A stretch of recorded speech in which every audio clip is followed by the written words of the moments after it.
Hello दोस्तों, आप सभी का स्वागत है मेरे YouTube चैनल पे। बात करते हैं आज काफ़ी महत्वपूर्ण जो टॉपिक हमारा चल रहा है, भारत का राष्ट्रपति। भारत के राष्ट्रपति का जो दूसरा पार्ट आज है। पहले पार्ट में इससे पहले जो पहला पार्ट आया था उसमें हमने जाना कि भारत के राष्ट्रपति के लिए पद के लिए क्या क्या योग्यताएं हैं और उसका जो है जो चुनाव होता है राष्ट्रपति का चुनाव, उसका निर्वाचक मंडल और साथ ही जो है निर्वाचन की प्रक्रिया है। और इसी के साथ ही हमने उसमें जाना था कि जो है जो एमएलए और एमपी यानी कि जो विधायक और जो है सांसद होते हैं उनका जो है राष्ट्रपति चुनाव में मतदान कैसे निकाला जाता है। तो आज इसका जो सेकंड पार्ट है इसमें जानेंगे भारत के राष्ट्रपति में कि राष्ट्रपति की शपथ, उसके उनके वेतन और साथ ही जानेंगे उनका कार्यकाल। और इसी के साथ ही हम जानेंगे काफ़ी महत्वपूर्ण जो रहेगा राष्ट्रपति पर महाभियोग की जो प्रक्रिया है। और साथ ही कुछ जो है महत्वपूर्ण टॉप पॉइंट भी इसमें दिए गए हैं इस आज के टॉपिक में मेरे द्वारा, तो उसका भी विस्तार से अध्ययन करेंगे। तो बात करते हैं पहले कि एक काफ़ी महत्वपूर्ण नोट है कि राष्ट्रपति या उपराष्ट्रपति के चुनाव से संबंधित विवादों का जो निपटारा होता है कौन करता है, वो करता है सुप्रीम कोर्ट में। काफ़ी महत्वपूर्ण है ये। काफ़ी बार एग्जाम में ये क्वेश्चन देखने को मिलता है कि राष्ट्रपति या उपराष्ट्रपति के चुनाव से संबंधित जो विवाद होते हैं उनका अंतिम निर्णय यानी कि निपटारा कौन करता है, तो वो कौन करता है, सुप्रीम कोर्ट करता है। इसका जो वर्णन किया गया भारतीय संविधान में अनुच्छेद 71 में इसका वर्णन किया गया है। वहीं बात करते हैं अगले पॉइंट की, काफ़ी महत्वपूर्ण है ये भी कि राष्ट्रपति और उपराष्ट्रपति चुनाव से संबंधित कोई भी विवाद को सुप्रीम कोर्ट में या तो वो प्रत्याशी ले जा सकता है जो लड़ रहा है, या जो क्या ले जा सकते हैं जो उसमें वोट कर रहे हैं यानी कि जो सांसद होते हैं या विधायक जो होते हैं वही उसमें क्या कर सकते हैं कि इस जो राष्ट्रपति या उपराष्ट्रपति चुनाव से संबंधित जो भी विवाद है उसको जो है सुप्रीम कोर्ट में ये दोनों ले जा सकते हैं। ठीक है। और इसको जो है वर्णन जो किया गया है राष्ट्रपति व उपराष्ट्रपति चुनाव अधिनियम 1952 के अंतर्गत इसमें जो है भारतीय संविधान में इसका वर्णन किया गया है जो है। इसके बाद बात करते हैं एक अति महत्वपूर्ण नोट दोबारा से है इसमें कि सुप्रीम कोर्ट राष्ट्रपति या उपराष्ट्रपति के चुनाव को शून्य घोषित कर सकता है, परंतु उस व्यक्ति द्वारा अपने पद पर रहते हुए लिए गए निर्णयों को अवैध घोषित नहीं कर सकते। ये काफ़ी महत्वपूर्ण है कि जब भी कोई राष्ट्रपति या उपराष्ट्रपति बन रहा है तो अगर उसके कार्यकाल के बाद यानी कि कुछ समय बाद जब उसका जो है उसका चुनाव हो चुका है और उनको जो है शपथ दिला दी गई, उसके बाद कुछ समय बाद अगर कोई इस प्रकार का विवाद उसमें होता है चुनाव संबंधित कोई विवाद आता है तो सुप्रीम कोर्ट जो है राष्ट्रपति अगर उसमें जो है गलत पाए जाते हैं या चुनाव उसमें जो है संबंधित जो चुनाव होते हैं वो कैंसिल होते हैं तो सुप्रीम कोर्ट को ये अधिकार है कि वो उस चुनाव को जो है क्या कर सकता है, अवैध घोषित कर सकता है। बट जो है जितना कार्यकाल राष्ट्रपति या उपराष्ट्रपति ने अपना पूरा किया है उस समय में जो भी निर्णय उनके द्वारा जो है लिए गए हैं तो उनको जो है वो क्या कर सकता है, वो अवैध घोषित नहीं कर सकता है। ठीक है। तो इसका जो वर्णन किया गया है ये किसमें किया गया है, 39वां संविधान संशोधन 1975 में इसका वर्णन किया गया है। तो काफ़ी महत्वपूर्ण है। इनसे जो है कई एग्जाम में एक या दो क्वेश्चन इन पॉइंट से काफ़ी देखने को मिलते हैं।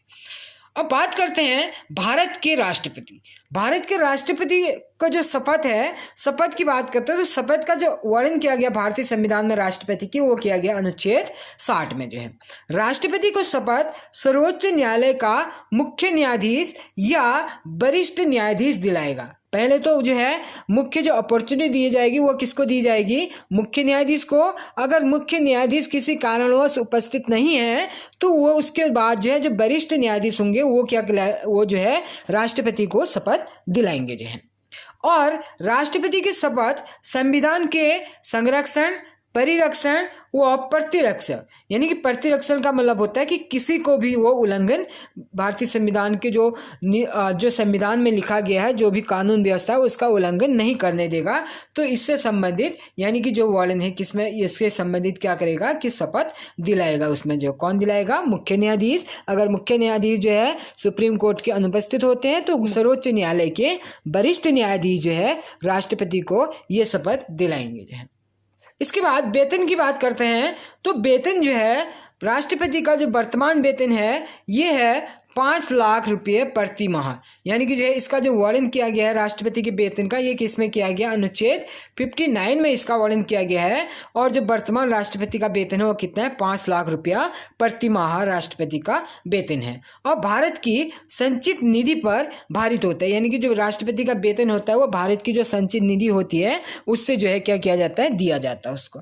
और वेतन जो है राष्ट्रपति का जो वेतन होगा उसको बढ़ाने का अधिकार किसको होता है, वो किसको होता है, संसद को होता है। ठीक है, संसद जो है राष्ट्रपति का वेतन बढ़ा सकती है। और कार्यकाल के दौरान उपलब्धियां, सैलरी व भत्ते कम नहीं किए जा सकते, यानी कि राष्ट्रपति की जो सैलरी है और जो भी उसके जो है उपलब्धि हैं और जो उसके भत्ते मिलते हैं उनको, ये जो है उसके कार्यकाल के दौरान जो है कम नहीं किए जा सकते। और जो राष्ट्रपति का एक महत्वपूर्ण पॉइंट है इसमें कि राष्ट्रपति का जो वेतन होता है वो क्या होता है, कर मुक्त होता है, यानी कि टैक्स फ्री होता है। ठीक है, राष्ट्रपति का वेतन जो है कर मुक्त होता है, उस पर जो है कोई भी टैक्स नहीं लेना।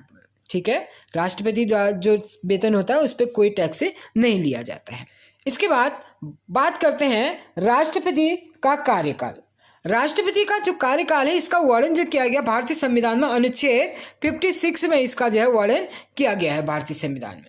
ठीक है, और साथ ही जो है राष्ट्रपति 5 वर्ष की अवधि के लिए निर्वाचित होता है और इससे पूर्व भी राष्ट्रपति पद जो होगा निम्न कारणों से खाली हो सकता है। उसके जो मुख्य कारण है, पहला कारण है कि कार्यकाल के दौरान आकस्मिक मृत्यु के कारण जो है राष्ट्रपति का पद खाली हो सकता है, और उपराष्ट्रपति को त्यागपत्र देने पर, और इसका जो वर्णन किया गया अनुच्छेद 56 का फर्स्ट का ए में इसका वर्णन किया गया है कि उपराष्ट्रपति को त्यागपत्र देने का, राष्ट्रपति जब जो है उपराष्ट्रपति को क्या करता है, त्यागपत्र देता है, तब भी जो है क्या हो सकता है कि राष्ट्रपति पद खाली हो सकता है।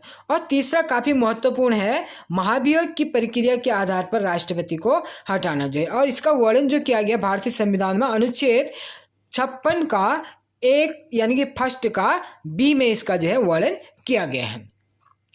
और एक काफी महत्वपूर्ण नोट है कि अनुच्छेद 57 में कहा गया है कि कोई भी व्यक्ति कितनी भी बार जो है राष्ट्रपति का चुनाव लड़ सकता है, जबकि जो है अमेरिका में जो है राष्ट्रपति का चुनाव एक व्यक्ति कितनी बार लड़ सकता है, सिर्फ जो है 2 बार जो है राष्ट्रपति का चुनाव लड़ सकता है। काफी बार ये सिंपल क्वेश्चन जो है पूछा जाता है एग्जाम में, तो आप इससे जो है ध्यान रख सकते हैं।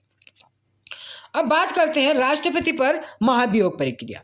महाभियोग जो प्रक्रिया होती है राष्ट्रपति पे जो है, ये जो है अनुच्छेद 61 के तहत जो है प्रक्रिया, उसमें राष्ट्रपति में जो है महाभियोग की प्रक्रिया होती है इसमें।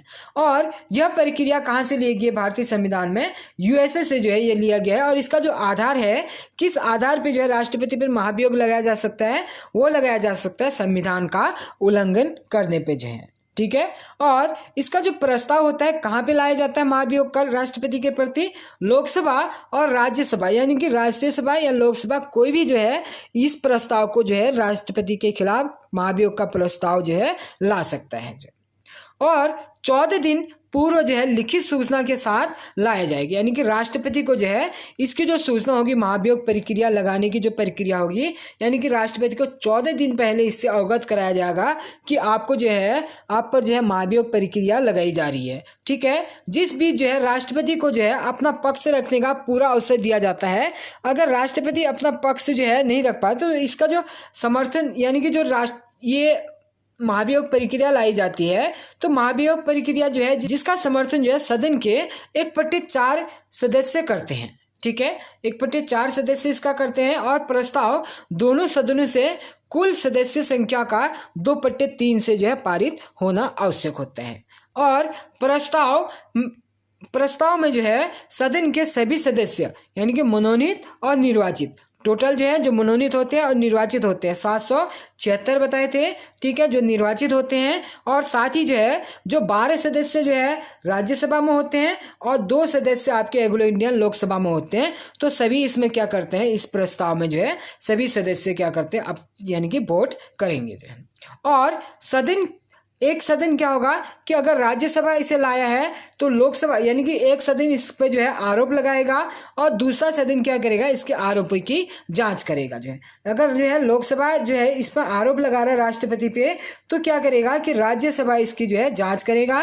अगर राज्यसभा इस पे जो है आरोप लगा रहा है राष्ट्रपति पे महाभियोग के लिए, तो क्या करेगा, लोकसभा इसकी जांच करेगा। यानी कि एक सदन इसको जो है लाता है और दूसरा सदन क्या करता है, इसकी जांच करता है। इसीलिए इसे कहा गया कि राष्ट्रपति पर महाभियोग एक क्या है, अर्ध न्यायिक प्रक्रिया है। ठीक है, इसके बाद एक काफी महत्वपूर्ण नोट है कि यूएसए के राष्ट्रपति पर महाभियोग का आधार क्या होता है। भारत के राष्ट्रपति पर महाभियोग का आधार क्या था, तो महाभियोग का आधार था संविधान का उल्लंघन। जबकि अमेरिका में क्या होता है कि अमेरिका में जो राष्ट्रपति में महाभियोग जो लगाया जाता है वो किस कारण, क्या कारण होते हैं उसके, एक होता है रिश्वत, दूसरा होता है राजद्रोह और तीसरा होता है बलात्कार। इन 3 रीजनों के कारण जो यूएसए के राष्ट्रपति पर महाभियोग लाया जाता है। और प्रस्ताव कहाँ पे लाया जाता है, निम्न सदन में, जिसके बाद उच्च सदन या सीनेट जो है इसमें जाएगा। और सीनेट की अध्यक्षता कौन करता है, सुप्रीम कोर्ट का मुख्य न्यायाधीश करता है। ठीक है, और साथ ही जो है यूएसए के राष्ट्रपति को यानी कि हटाने में न्यायालय की क्या होती है, महत्वपूर्ण भूमिका रहती है। ठीक है, तथा यूएसए के राष्ट्रपति को हटाने में जो है न्यायालय की क्या रहती है, काफी महत्वपूर्ण भूमिका कहाँ पे रहती है, यूएसए में जो है। ठीक है, तो ये था यूएसए के राष्ट्रपति महाभियोग कैसे लगाया जाता है और किन रीजनों से उसका जो है जो आधार था, किन रीजनों के कारण वहां पे लाया जाता है। इसके बाद कुछ महत्वपूर्ण नोट हैं इसमें, जो काफी महत्वपूर्ण पॉइंट एग्जाम में पूछे जाते हैं। तो कि राष्ट्रपति को सलाह और सहायता देने के लिए एक मंत्रिपरिषद होगा, जिसका प्रधान कौन होगा, प्रधानमंत्री होगा। इसका उल्लेख जो किया गया भारतीय संविधान के अनुच्छेद 74 में किया गया, जो कि एक मूल संविधान में इसका उल्लेख कर दिया गया था।